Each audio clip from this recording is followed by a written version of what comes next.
all the things that need to happen for a human settlement to thrive: obtaining food, building shelter, raising children, and more. There needs to be a way to divide resources, organize major efforts, and distribute labor efficiently.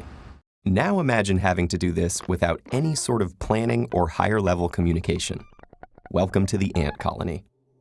Ants have some of the most complex social organization in the animal kingdom, living in structured colonies containing different types of members who perform specific roles.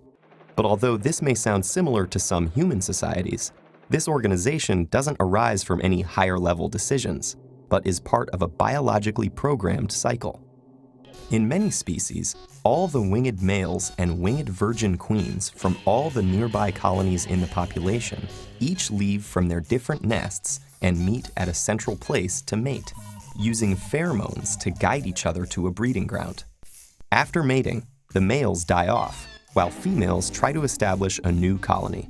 The few that are successful settle down in a suitable spot, lose their wings, and begin laying eggs, selectively fertilizing some using stored sperm they've saved up from mating.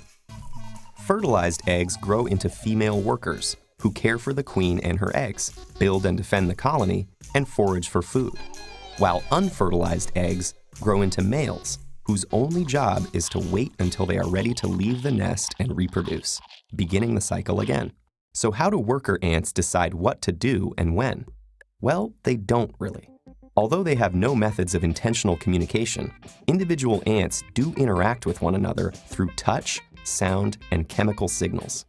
These stimuli accomplish many things, from serving as an alarm to other ants if one is killed, to signaling when a queen is nearing the end of her reproductive life.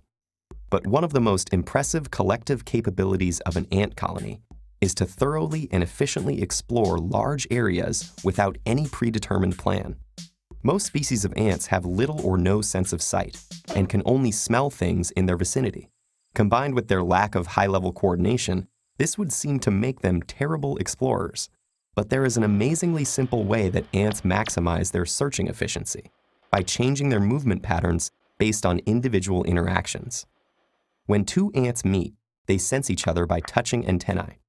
If there are many ants in a small area, this will happen more often, causing them to respond by moving in more convoluted, random paths in order to search more thoroughly. But in a larger area with less ants, where such meetings happen less often, they can walk in straight lines to cover more ground. While exploring their environment in this way, an ant may come across any number of things, from threats or enemies to alternate nesting sites. And some species have another capability known as recruitment. When one of these ants happens to find food, it will return with it, marking its path with a chemical scent. Other ants will then follow this pheromone trail, renewing it each time they manage to find food and return. Once the food in that spot is depleted, the ants stop marking their return, the scent dissipates, and ants are no longer attracted to that path.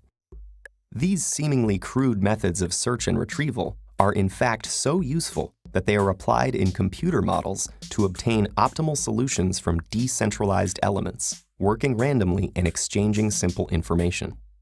This has many theoretical and practical applications, from solving the famous traveling salesman problem to scheduling computing tasks and optimizing internet searches, to enabling groups of robots to search a minefield or a burning building collectively without any central control. But you can observe these fascinatingly simple yet effective processes directly through some simple experiments by allowing ants to enter empty spaces of various sizes and paying attention to their behavior. Ants may not be able to vote, hold meetings, or even make any plans, but we humans may still be able to learn something from the way that such simple creatures are able to function so effectively in such complex ways.